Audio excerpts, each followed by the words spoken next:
Comment accéder au salon VIP Lounge des aéroports? Bonjour, c'est Fabrice, j'espère que tout va bien chez toi. Dans cette vidéo, je vais te parler de l'intérêt d'accéder à ces salons VIP un petit peu luxe, entre guillemets, que tu trouves dans la plupart des aéroports dans le monde. Pourquoi y accéder et les 7 façons d'y accéder. Tu verras que ce n'est pas forcément cher. Mais tout d'abord, posons les choses. Qu'est-ce qu'un salon VIP?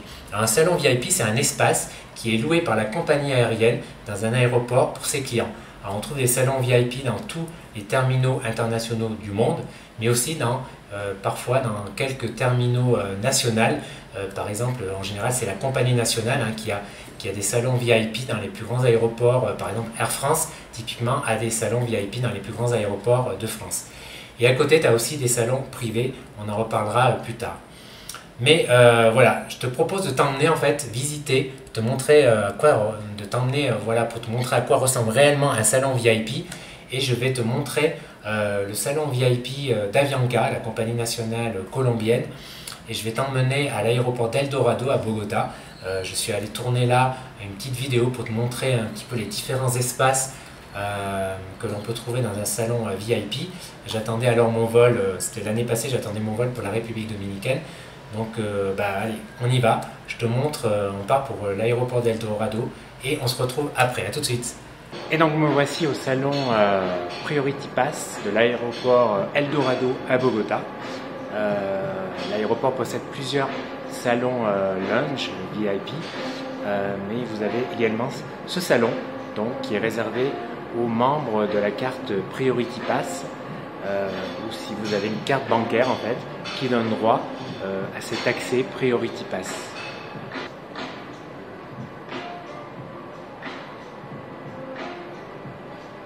C'est un salon assez classique dans sa conception. La particularité ici, et ce qui est sympa, c'est que le salon possède des reproductions d'objets issus du musée de l'or de Bogota. C'est assez sympa, il y a même des pièces assez connues que moi je connais personnellement parce que je suis allé plusieurs fois au musée de l'or de Bogota. Donc ça, je trouve ça l'idée assez sympa et je vous montre. Alors, vous voyez, vous avez même un espace pour les enfants.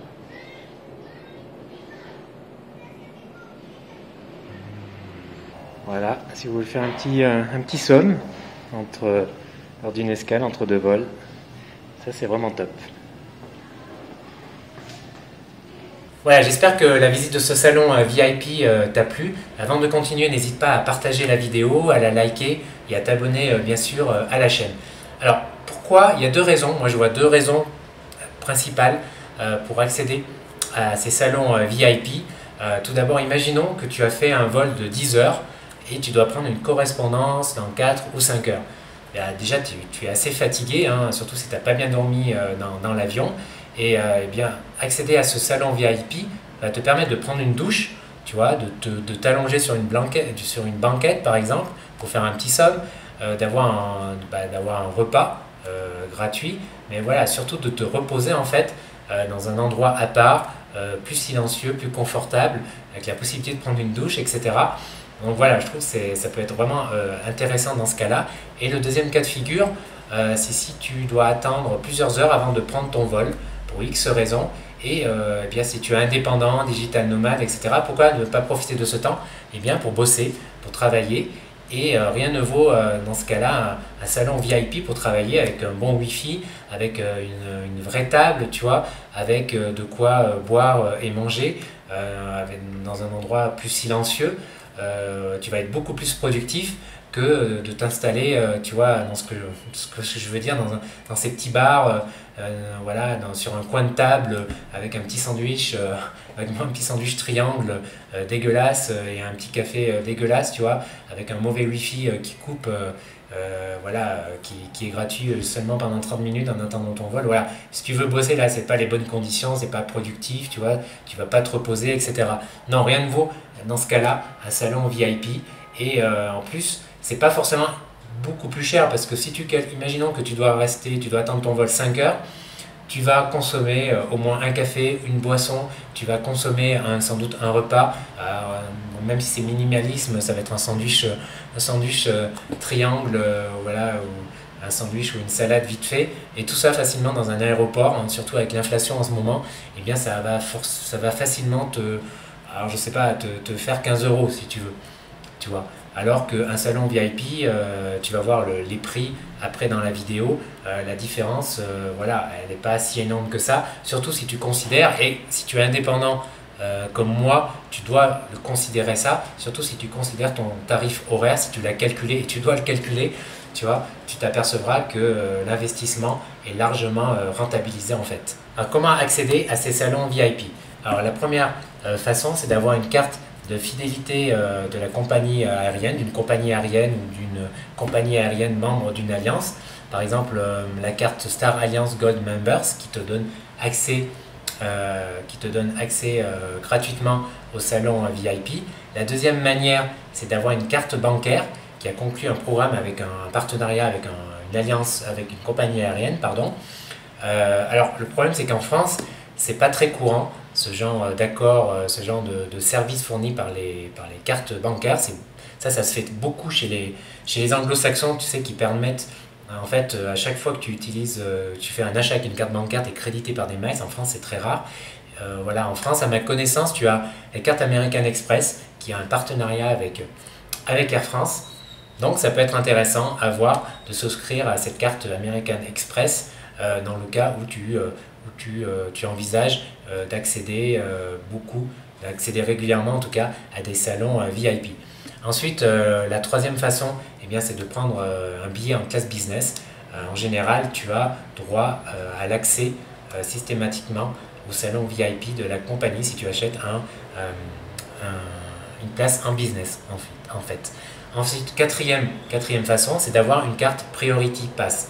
Alors Priority Pass, c'est une compagnie, c'est une entreprise qui propose en fait un abonnement, qui propose un accès au salon VIP dans plusieurs, dans 1200 je crois, salons VIP dans le monde. Et donc tu payes un abonnement à l'année. Il y a trois abonnements, 3 degrés si tu veux. Le premier, tu as juste une réduction. Le premier, c'est à peu près 100 euros par an. Tu as juste une réduction sur l'entrée dans ces salons VIP. Alors, en gros, là, j'en parle maintenant. Alors, ça fluctue, hein, le tarif d'entrée selon les salons, selon les pays, etc. Mais c'est en gros entre 20 et 40 euros, grosso modo, tu vois. Donc, tu as une réduction. Ensuite, si tu prends l'abonnement qui coûte à peu près 200-300 euros par an chez Priority Pass, tu as droit à 10 entrées gratuites, je crois, ou 5, je ne sais plus. Et ensuite, tu as une réduction sur les entrées supplémentaires, tu vois. Et ensuite, tu as full accès à 500 euros par mois, etc. Voilà, je te mets d'ailleurs la description si tu veux en savoir plus sur la carte Priority Pass. Ça peut être intéressant, éventuellement pour toi, je te mets le lien dans la description de la vidéo. Ensuite, cinquième possibilité pour accéder au salon VIP, c'est de payer en fait le plein tarif, l'accès plein tarif, qui te reviendra entre 30 et 50 euros. Alors le problème, c'est que tous les salons VIP ne proposent pas cette option en fait. Je crois que c'est même pas forcément courant, mais ça existe. Et tu as une application qui s'appelle Lounge Buddy. Voilà, je sais pas, bon, l'accent pas terrible, Lounge Buddy, qui est une application qui te permet de trouver en fait ces salons qui proposent cette offre en fait, sans être membre en fait, si tu payes plein tarif, d'accéder à ces salons. Ensuite, sixième façon d'accéder à ces salons, eh bien c'est, alors tu as des salons indépendants, c'est-à-dire qui ne sont pas affiliés, qui ne sont pas une compagnie aérienne, hein, c'est des salons privés. Il y a plusieurs réseaux comme ça, et tu as un réseau notamment qui s'appelle Plaza Premium Lounge qui te permet aussi de réserver à l'avance et de payer un droit à l'entrée sans être membre d'une compagnie aérienne, sans être membre, avoir une carte bancaire, une carte de fidélité, etc. Donc ça peut être intéressant.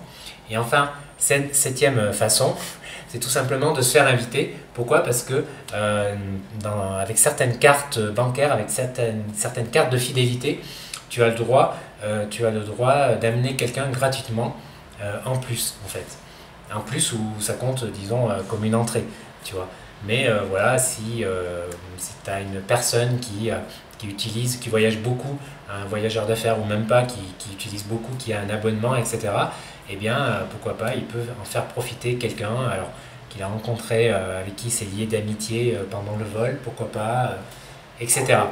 Donc, bon, je suis d'accord que c'est un peu plus compliqué cette septième de se faire inviter. C'est pas c'est pas forcément facile, mais c'est une... voilà, je devais t'en parler, c'est une façon d'accéder à ces salons VIP. Donc voilà, voilà pour cette vidéo sur ce thème. J'espère que ça t'a intéressé, que tu as appris des choses. C'est pas quelque chose de très commun, de très connu, les salons VIP. C'est vrai que dans l'image qu'on en a, c'est surtout dédié aux voyageurs d'affaires. Et c'est vrai qu'il y a beaucoup de voyageurs d'affaires forcément qui utilisent ces salons VIP pour se reposer, pour être voilà, plus frais en arrivant, etc. Pour être plus frais entre deux vols, etc. Mais il y a aussi des particuliers qui l'utilisent. Tu as vu, il y a plusieurs moyens pour cela. Si tu voyages fréquemment, ça peut être intéressant de, voilà, si tu dois attendre un vol ou entre deux correspondances, et notamment, encore une fois, si tu es indépendant, digital nomade, voilà, au lieu de traîner, parce que franchement, c'est quand même horrible. Je sais pas toi, mais tu as une correspondance de 6 heures, parfois même de 10 heures, et attendre à l'aéroport. Alors 10 heures, tu peux parfois faire un tour en ville et revenir, mais parfois c'est un peu just au niveau time, tu vois, et puis il faut parfois un visa, et attendre des heures à l'aéroport. Moi je suis pas hyper fan, tu vois, de traîner comme ça. Ouais, tu prends ton café, tu travailles vite fait sur ton laptop, sur un coin de table, comme je disais. Non, franchement, depuis que j'ai essayé les salons VIP, c'est quand même autre chose, c'est vachement plus confortable, et j'essaye d'y accéder. Et moi, je te conseille vraiment au moins d'essayer une fois, quitte à payer plein tarif, mais au moins d'essayer une fois un salon VIP en fait, juste pour l'expérience, pour voir ce que c'est, puis tu vas peut-être y prendre goût, mais seulement par curiosité, je trouve que c'est intéressant au moins d'essayer une fois. Voilà la fin mot de cette vidéo. Je te souhaite plein de bonnes choses. Bonjour chez toi et on se dit à bientôt pour une prochaine vidéo. Ciao ciao!